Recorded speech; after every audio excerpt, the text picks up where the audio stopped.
संघर्षों के साए में इतिहास हमारा पलता है, जिस और जवानी चलती है उस और जमाना चलता है। ગઈકાલે ગાંધીનગરમાં બ્રિજરાજ સોલંકી દ્વારા જે કોકરોચ જનતા પાર્ટી દ્વારા આંદોલન કરવામાં આવ્યું હતું એવું જ આંદોલન ગાંધીનગરમાં આયોજન કરવામાં આવ્યું હતું, પરંતુ એ આંદોલન પોલીસ દ્વારા થવા દેવામાં આવ્યું નહીં। આ દરમિયાન તેમની અટકાયત કરવામાં આવી અને તે અટકાયતમાં હતા એ વખતે તેમના નામે એક કથિત ઓડિયો સામે આવ્યો, જેમાં એવું કહેવામાં આવી રહ્યું હતું કે બ્રિજરાજ સોલંકી એવું કહી રહ્યા છે કે ગુજરાતમાં અરાજકતા થવી જોઈએ। જો કે આ આખો ઓડિયો ફેક છે એવું આમ આદમી પાર્ટી દ્વારા જાહેર કરી દેવામાં આવ્યું છે અને હવે આ સમગ્ર મામલે બ્રિજરાજ સોલંકી દ્વારા એક પ્રેસ કોન્ફરન્સનું આયોજન કરવામાં આવ્યું હતું। આ આયોજનમાં તેમણે મીડિયાને પણ આડે હાથ લીધી છે। આ સિવાય તેમણે હર્ષ સંઘવી ઉપર આકરા પ્રહાર કર્યા છે અને તેમને ખુલ્લી ચેલેન્જ આપી છે। આખી ઘટના શું છે તેના વિશે વિગતે ચર્ચા કરીએ। નમસ્કાર, તમે જોઈ રહ્યા છો ચક્રવાત ન્યૂઝ, હું આપની સાથે અહેમદ।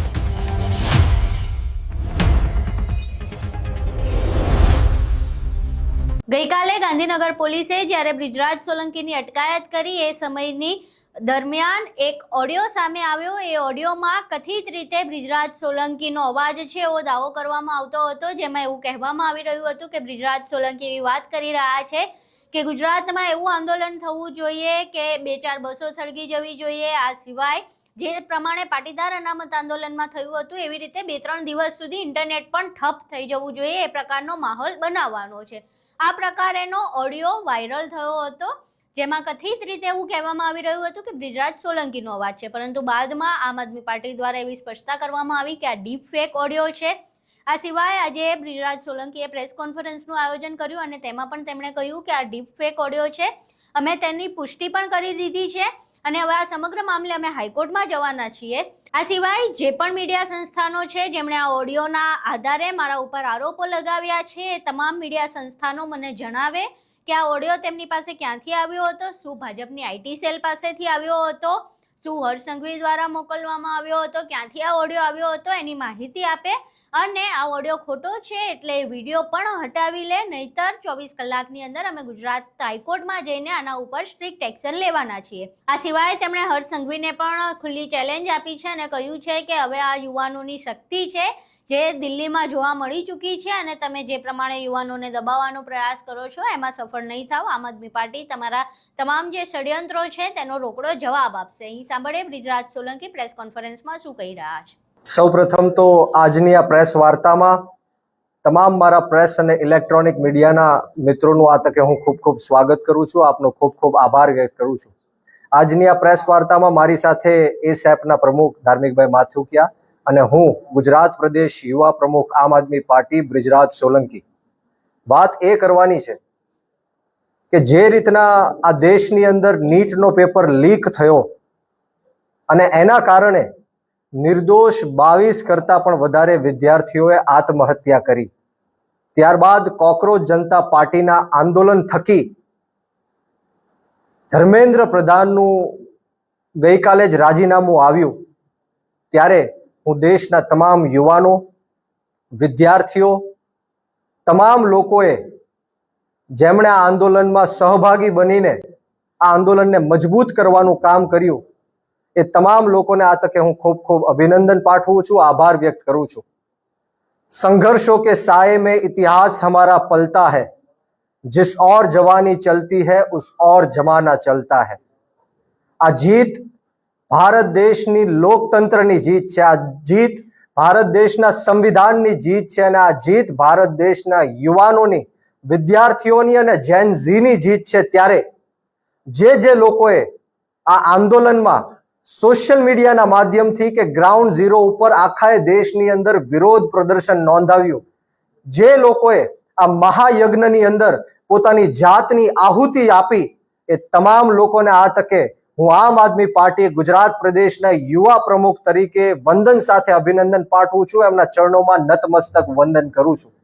પરંતુ વાત એ છે કે જ્યારે ગાંધીનગર મુકામે, સત્યાગ્રહ છાવણી મુકામે જે રીતના બિન રાજકીય આંદોલન ગુજરાત કોકરોચ આંદોલનના નામે અમે વિરોધ નોંધાવવા ગયા, આંદોલન કરવા માટે ગયા, ત્યારે ગાંધીનગર અને અમદાવાદની પોલીસ દિવસ રાત છેલ્લા 2 દિવસ સુધી અમારા જેવા આંદોલનકારીઓને, ક્રાંતિકારીઓને જે આંદોલનમાં સહભાગી બનવાના હતા એમને પકડવા માટે મહેનત કરી રહી હતી.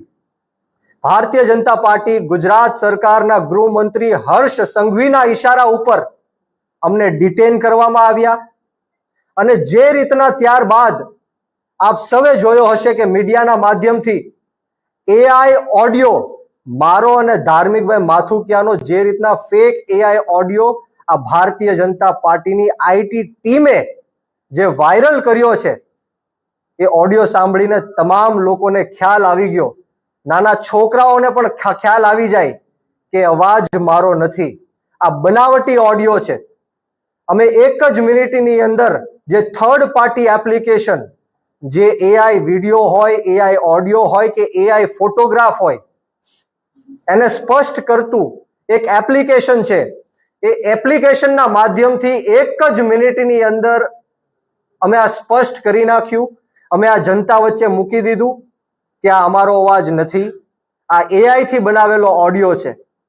પરંતુ દુઃખની વાત એ છે કે ગુજરાતની અંદર 11 જેટલા મીડિયા જેમણે સ્પષ્ટીકરણ કર્યા વગર, ક્યાંય જાણ્યા કે જોયા વગર મને બદનામ કરવા માટે, કોકરોચ જનતા પાર્ટીના આ ગુજરાતના યુવાનોને બદનામ કરવા માટે, આ આંદોલનને કચડી નાખવા માટે આ જે કાવતરું રચવામાં આવ્યું છે, એ મીડિયાના લોકોએ પણ સ્પષ્ટીકરણ કર્યા વગર મીડિયા સમક્ષ મૂક્યું છે.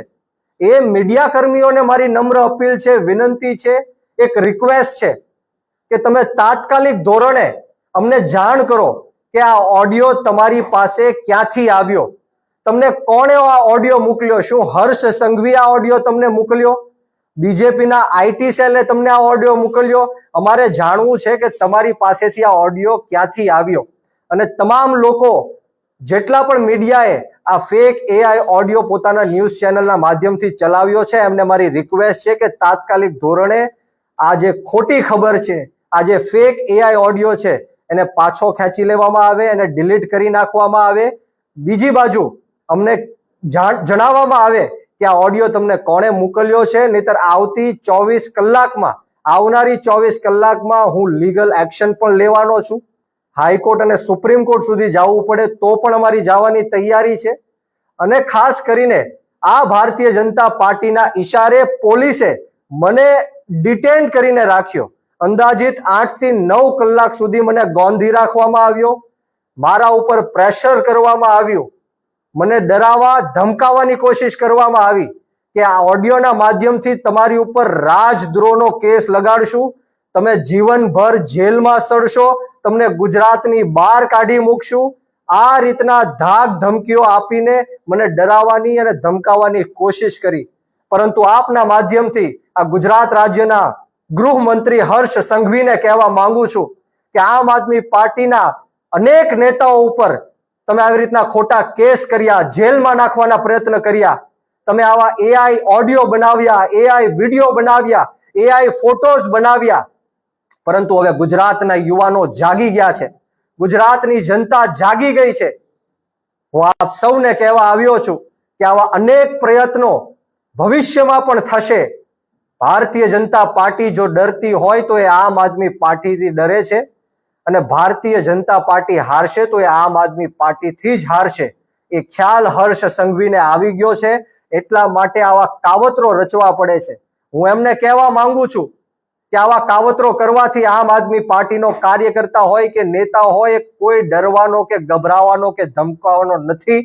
અમે તમારી આ તાનાશાહી અને હિટલરશાહી સામે આવનારા દિવસોમાં ખૂબ મજબૂતાઈથી લડવા માટે જઈ રહ્યા છીએ. અને ગુજરાતના યુવાનોને હું કહેવા માંગુ છું કે આજે મેં ગુજરાતના યુવાનો અને આ દેશના યુવાનો, જે પેપર લીકના કારણે જે 22 નિર્દોષ લોકો જેમણે આત્મહત્યા કરી છે, એમની માટે મેં અવાજ ઉઠાવ્યો છે. જે રીતના 20 જુલાઈ જંતર મંતર દિલ્હી ખાતે હું ત્યાં હાજર હતો અને જે બર્બરતાપૂર્વક આ ભાજપના ઈશારે, મોદી અને શાહના ઈશારે આજે પોલીસે તાનાશાહી કરી, ગુંડાગીર્દી કરી, હિટલરશાહી કરી, 12 વર્ષની દીકરીઓના કપડા ફાડવામાં આવ્યા, એમની છાતી ઉપર પગ રાખવામાં આવ્યા, નિર્દોષ યુવાનોને ઢોર માર મારવામાં આવ્યો, લાઠીચાર્જ કરવામાં આવ્યા, ટીયર ગેસો છોડવામાં આવ્યા, માથાઓ ફાડ્યા, ફ્રેક્ચરો કર્યા. આ ક્યારેય દેશનો યુવાન ભૂલશે નહીં. દેશનો યુવાન અત્યાર સુધી સૂતો હતો, પરંતુ આ આંદોલન થકી અત્યારે દેશનો યુવાન જાગી ગયો છે. તમારી તાનાશાહી સામે, તમારી ગુંડાગીર્દી સામે અને હિટલરશાહી સામે અમે ઝૂકવાના નથી, ડરવાના નથી, ગભરાવાના નથી. અનેકો વાર મને જેલમાં નાખવાના પ્રયત્ન કર્યા. આ પ્રયત્નમાં પણ મને રાજદ્રોહના ગુનામાં ફિટ કરવાની કોશિશ હર્ષ સંઘવીએ કરી છે. ત્યારે આવનારા દિવસોમાં પણ ફેક એઆઈ ઓડિયો બનાવીને, ફેક એઆઈ વિડીયો બનાવીને, ફેક એઆઈ ચેટ્સ બનાવીને, ફોટોસ બનાવીને મારા ચરિત્ર ઉપર ઘા પહોંચાડવાના ભારતીય જનતા પાર્ટી કરવાની છે. ત્યારે હું ગુજરાતની જનતાને વિનંતી કરું છું, ખાસ કરીને ગુજરાતના યુવાનોને વિનંતી કરું છું. આ આંદોલન આપણા યુવાનોનું આંદોલન હતું અને એના કારણે ભારતીય જનતા પાર્ટીએ ઝૂકવું પડ્યું છે. નરેન્દ્ર મોદીએ ઝૂકવું પડ્યું છે. સોનમ વાંગચુકજીએ જે રીતના 26 દિવસ ઉપવાસ આંદોલન કર્યું, આ એની જીત છે. ત્યારે ગુજરાતના યુવાનોને પણ હું વિનંતી કરું છું કે 34 જેટલા પેપરો લીક થયા, પરંતુ આજ દિન સુધી કોઈ આરોપીને જેલની પાછળ ધકેલવામાં નથી આવ્યો. ગુજરાતના યુવાનોએ જાગવું પડશે. યુવાનોને હું કહેવા માંગુ છું કે આપણે શહીદ આઝમ સરદાર ભગતસિંહને માનવા વાળા લોકો છીએ, રાજગુરુ અને સુખદેવને માનવા વાળા લોકો છીએ, 18 વર્ષના ખુદીરામ બોઝને માનવા વાળા લોકો છીએ. અશફાકુલ્લા ખાન હોય, ઠાકુર રોશનસિંહ હોય, રાજેન્દ્ર લહેડી હોય, ચંદ્રશેખર આઝાદ હોય. યુવાનોએ જ્યારે આ દેશની અંદર કુરબાની આપી ત્યારે જઈને અંગ્રેજોની ગુલામીમાંથી આ દેશ મુક્ત થયો છે. યુવાનોએ જ્યારે શહીદી આપી ત્યારે જઈને આ દેશનું લોકતંત્ર અને સ્વતંત્ર બચ્યું છે. ત્યારે આજે આપણો ભારત દેશ ખતરામાં છે. ભારત દેશને 140 કરોડ લોકો ખતરામાં છે. ગુજરાતના લોકો ખતરામાં છે. ગુજરાતનું યુવાધન ખતરામાં છે. ગુજરાતની મહિલાઓ હોય, ગુજરાતના મજૂર વર્ગના લોકો હોય, રત્ન કલાકારો હોય, મજૂર વર્ગના લોકો હોય, પશુપાલકો હોય, નાના મોટા વેપારીઓ હોય, આ તમામ ખતરામાં છે અને ભારત દેશનું સંવિધાન ખતરામાં છે. ત્યારે આ દેશના યુવાનોએ જાગવું પડશે. આ જ રીતના ક્રાંતિ કરવી પડશે. હું તમને વિશ્વાસ આપવા આવ્યો છું, ખાતરી આપવા આવ્યો છું કે આવનારા દિવસોમાં ગમે ત્યારે પણ ગુજરાત નહીં પરંતુ આ ભારત દેશની અંદર યુવાનો, મહિલાઓ અને ખેડૂતો ઉપર અન્યાય અને અત્યાચાર થશે. ત્યારે આ જ રીતના આમ આદમી પાર્ટી તમારી પડખે ઊભી રહીને તમારો અવાજ બુલંદ કરવાનું કામ કરશે, તમારા સંઘર્ષમાં સહભાગી બનવાનું કામ કરશે. વિશેષ વાતો નથી કરવી.